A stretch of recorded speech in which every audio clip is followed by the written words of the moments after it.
كيف تربح من السوشيال ميديا؟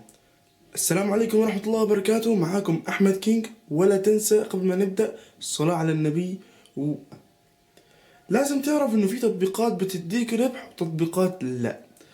تطبيقات اللي بتديك فلوس زي اليوتيوب وفيسبوك، وتطبيقات اللي ما بتديكش فلوس زي انستجرام وتيك توك. طب ليه في تطبيقات كده وفي تطبيقات كده؟ طب ليه اصلا في صناع محتوى موجودين في المنصات اللي ما بتديش فلوس؟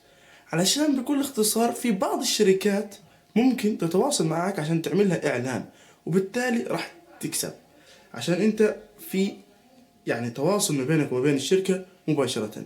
اما في اليوتيوب او فيسبوك، مثلا عندك فيسبوك للصراحة عشان تحصل على ربح شيء صعب.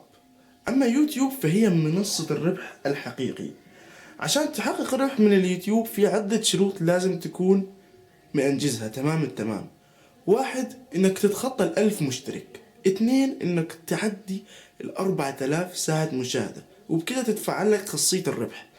اما لو انت من النوع اللي بينزل مقاطع قصيرة اللي هي الشورتس، فراح تكون صعبة شوي لانك محتاج تتخطى نسبة 10 مليون مشاهدة على الفيديو وزي شيء صعب شوي. و هاي طريقة عشان تربح. وكان معاكم أحمد كينج، وأتمنى تكونوا استفدتوا، ولا تنسى اللايك والاشتراك في القناة، وأراكم في مقطع آخر.